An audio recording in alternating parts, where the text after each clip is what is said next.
I'd like to do a video dedicated to asking. And I found that through my life, personally, I've always had difficulty when it comes to asking for help, asking for all sorts of things. And as a child, I was taught by parents, schools, peer, even the church, that we have to wait till we get given. And in that way, it actually came up as, well, I really want that last biscuit, but we knew it would be considered rude, especially if it was at somebody else's house. We don't dare ask, so we wouldn't. I'd just remain there, and sometimes I would try. I'm very good with words, so even as a child, I learned how to manipulate myself around so that I could hint to maybe get that last biscuit or a biscuit, not even that, because the grown-ups in the room had forgotten that there was little hungry children in the room who had never seen those kind of biscuits before or whatever, and it just kind of just wasn't entered their mind. It was more for presentation, whereas all I could think of was biscuit, biscuit, biscuit, particularly with my sugar craving addiction. So as I got older, I got a little bit more feisty with certain things, but there was two things that I really struggled with, and that was asking for money and asking for love or sex, okay? So ultimately, it meant that I had to just wait to see what scraps I would get given, because basically I didn't have any self-value. So it was like, well, I'll take what's left over, or I'll take what you don't need, or I'll take what the other people in the room don't need. Now that comes from the second chakra. And the base chakra was money and security, but the second chakra is also tied in with the money because of the pleasure it gives and the availability and the safety tied in with level 1 chakra. So basically, as a little child, how were your needs met? Were you allowed to ask? Were you encouraged to ask? Because if you have been, and you ask very easily and very comfortably, and you're okay with people saying no, then maybe you don't need to watch this video. But if you're one of those people that really struggle, you don't get paid what you're worth at work, you can't ask your clients for fees, you struggle to raise your fees every year, you struggle to meet somebody in a relationship that matches your need, you end up, you're the one always doing all the giving or the running around or the looking after, that kind of thing, then there's obviously a block somewhere along the line in your second chakra. And as young children, when we make a vow, it can have long-lasting consequences, and it can be so deep that you're not even aware of it, because it's got every plausible reason why you don't even want to ask. We come up with, okay, well, I need to be strong. I need to be strong at all times. And it's very good, because we become resilient people. But we also become slaves to the needs of others, because I don't have a need. No, I'm fine, really. But other people's needs, it's, well, I will do this and then just maybe. I will do this and then maybe they'll see me. And as children, our basic intrinsic need is to be heard. And if our needs aren't getting met, somewhere along the line, whether it was unintentional or not, you can come away feeling, well, what's the point of having needs if they're not going to be met? So to save myself the disappointment, or to prevent further rejection, I won't even bother having needs.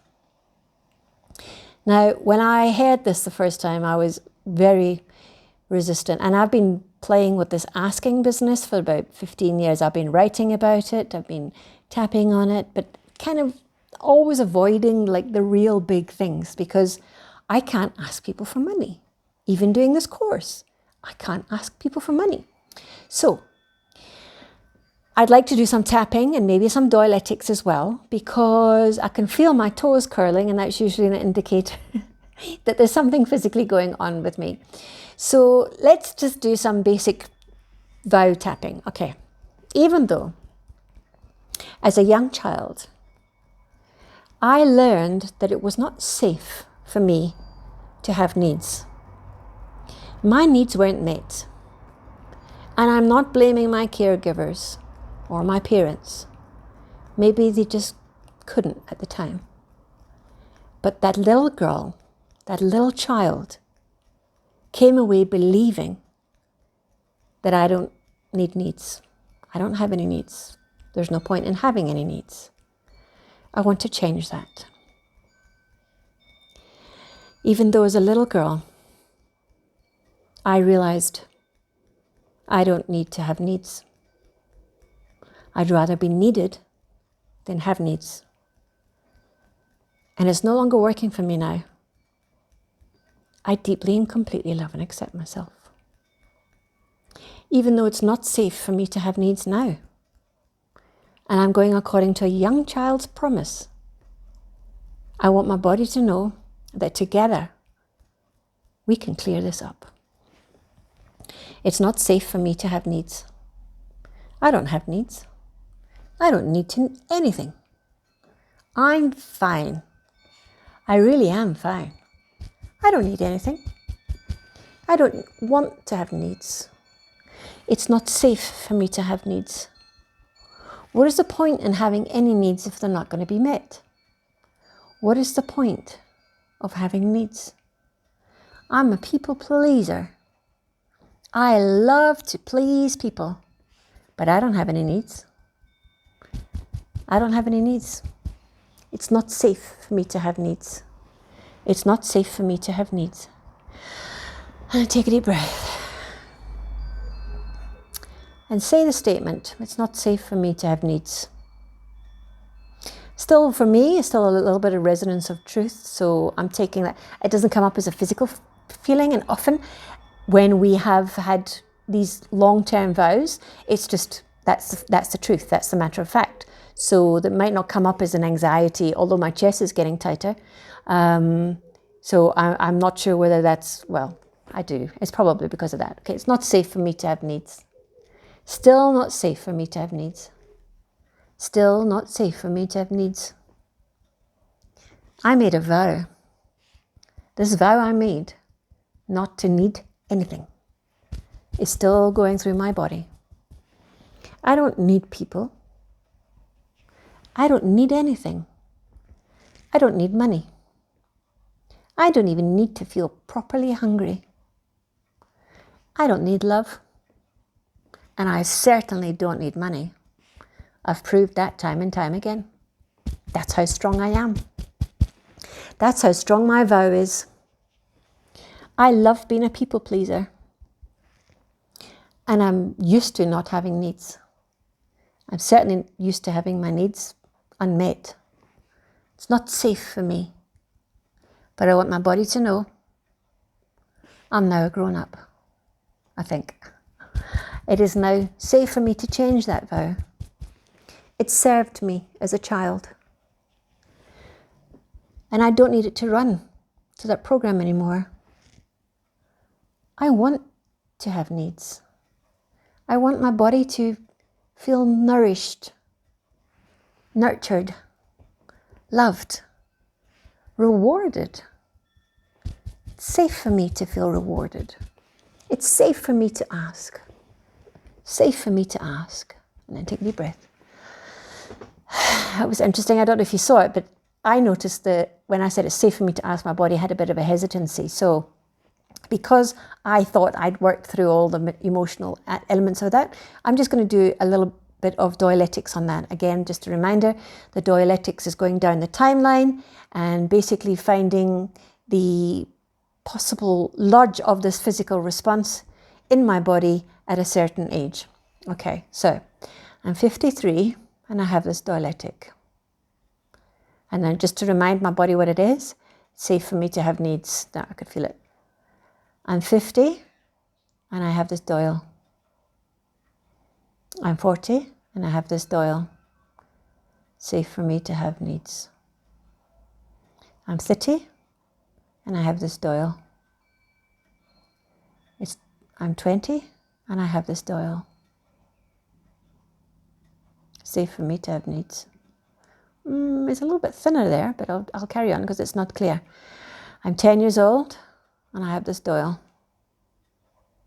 Now it's stronger again. I'm 5 years old and I have this doyle. Safe for me to have needs. I'm 4 years old and I have this doyle. Safe for me to have needs. It feels like it might have shifted. Okay, so if I go back to I'm 5 years old and I have this doyle, okay, it's still there. So the question I then ask is, what plausible thing could have caused this? And it's usually your immediate response. And my immediate response was my mum falling pregnant with my sister. Okay, it's safe for me to have needs. It's a little bit clearer. Okay, so if you're struggling with this process because it's difficult to measure, because it's all an internal thing, and you might not be as, because we're second chakra scarred, so it's all in our brain, then we could try the muscle testing. So what I'm just going to do for my own benefit is give me a yes, give me a no. So it's non-dominant finger and thumb on the non-dominant hand, and I use the baby finger because it's harder to control, and I try and force it open, and there's the resistance. So then I'll ask my question I know yes to, and already I'm Cathie.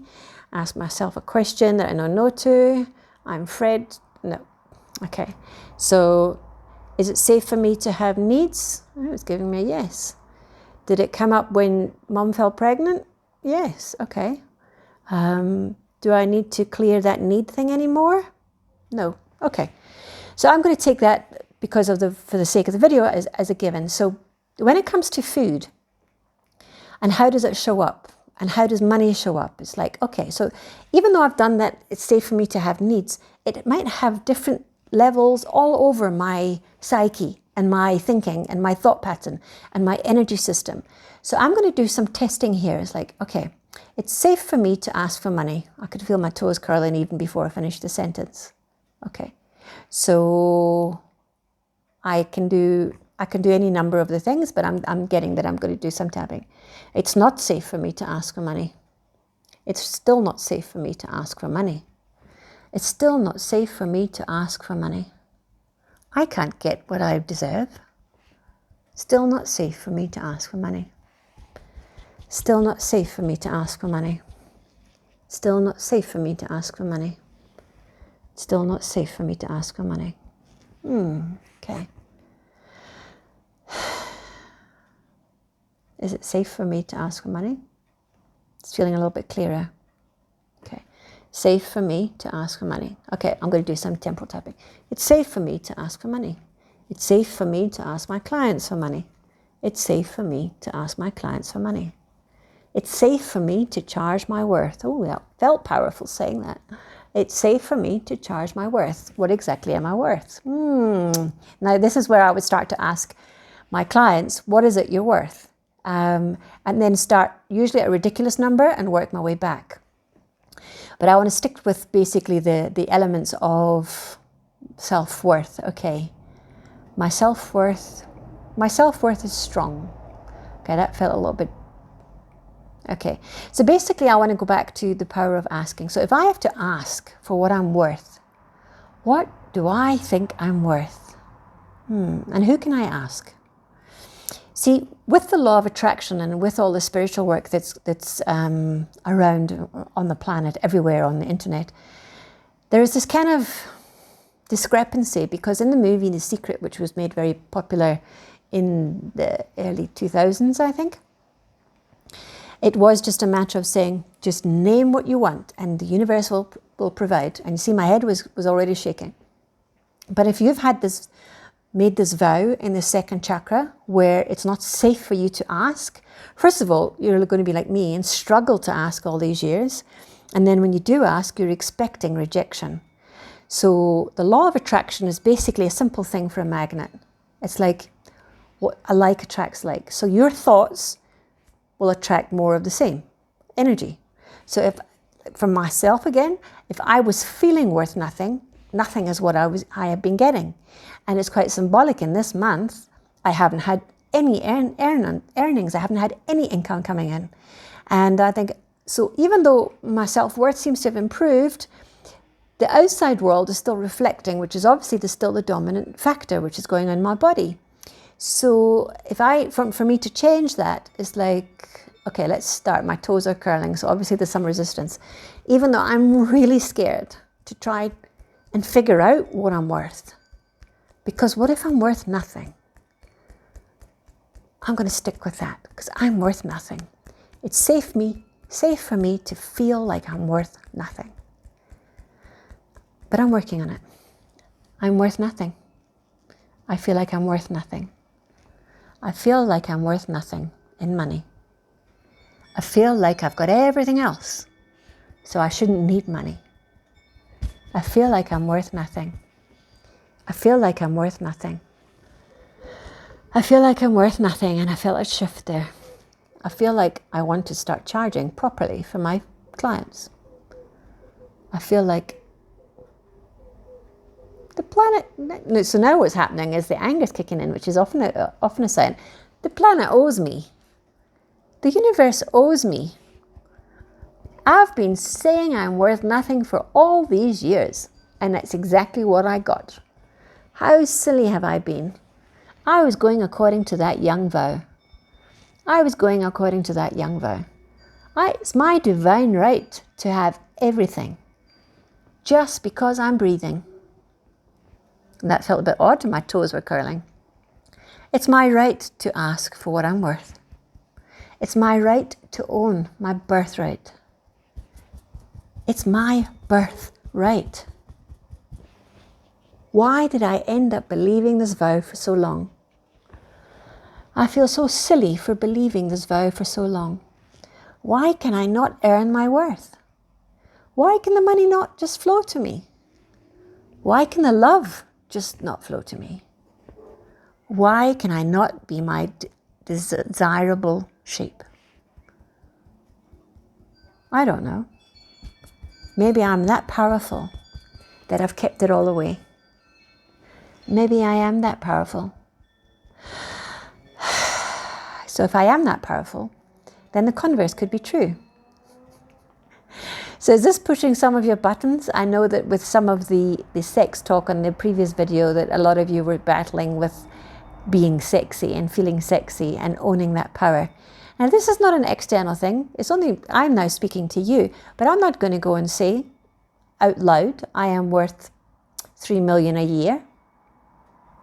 But why not? That was a part. Okay, that's the rebel in me, and I know that she lives inside me. So although we have this wound in the second chakra, you might have other things going on, which is a lot stronger. But as I say, my external world is reflecting what's going on in my interior. So I do know that there's obviously still some child wounds and some scars that are blocking, not blocking. Back to the law of attraction. Whatever is the strongest. So if you've got a strong magnet and you've got copper and you've got brass and you've got tin. Now my science is not that great, but whatever that the magnet is strongest to will attract. But it repels the other stuff because it's not of that chemical composition. And our bodies are the same. This is why when a virus has happened, we have to build up the antibodies to fight the same invader. So we've got all these white electrolytes that do the job of chemically cleaning the body. But our system, if it's not running on full strength and we get an invader, then it needs extra. It needs to build up. It needs to get some muscle. So the law of attraction, a lot of people say it doesn't work. So I say, well, why not? I say, oh, well, I wanted this. So I say, well, what is showing up in your life? So this is a thing for you to reflect on. What has shown up in your life up till now? Because somewhere along the line, there's either a wound or there's a vow, which is exactly what you don't want, but it keeps coming to you. You think you don't want, but maybe you keep thinking about, I don't want to be poor. I don't want to be poor. I don't want to be poor. So the mental image for myself is, oh shame, poor Cathie. So the language that we use of ourselves is like, or typical, I always draw the shit towards me. Now, I had a lot of experience with this recently with 2 weeks of plumbers in my garden because my drains were blocked and I was collecting all the other units in the vicinities should. And I often joke about it. It's like, yeah, well, it's okay. I can handle it because I'm fine. Because my child vow somewhere along the line is, I don't have needs. I don't need any pleasure. I will just take whatever is given. Actually, the buck stops now. In fact, I want lots of bucks. I want dollars. Okay, I'm going all over the show with this. But basically, it goes down to the vows of the little girl, the little child. What vows did I make? Unconsciously, but just with reaction to, in order to protect whatever was feeling vulnerable at the time. And if you do not know, as I said to you, look around you. What is happening in your life? Because that is the signals that we're sending out. I don't need love. No, I'm fine. I always end up attracting the wrong person. Or I don't need intimacy. I don't need sex. I don't need that big job. No, I'm fine. So be careful of your words. But listen, be careful of what the words are. But the words are an indicator of what's going on. So look around your world and see, how is your law of attraction manifesting the stuff that's coming towards you? And really, it's not only good stuff, it's bad stuff. So when you think, oh, well, I will just manifest a new relationship, but I haven't helped that wound and I'm still expecting to be hurt, then what do you think is going to happen? What's going to arrive on your doorstep or in your inbox? Because basically we can't go out under lockdown. Okay, so ultimately it's back. Let's just finish off with a round of feeling safe to ask. Okay, I want to do some of this. Even though for all of my life I have been so afraid of asking, and it was such a kind part of my heart that allowed that. I wanted to just make sure that everybody else was loved. And that's a very noble thing. Bless her. But I was so scared of asking when it came to the important things, because I didn't want to upset anybody. I didn't want to hurt others. And I kept thinking that I didn't have permission to ask. I am now understanding that I made that little vow as a little girl, as a little child, and I didn't know any better. I just did the best that I could, given the circumstances I was in. But now my circumstances are changing, and my self-awareness is getting rearranged. And I'm beginning to understand that I have every right to ask for and receive anything that I want. Now be very careful with those things. But I'm asking now for my body to accept that it is now safe for me to ask in a clear and loving way. And take a deep breath. Namaste.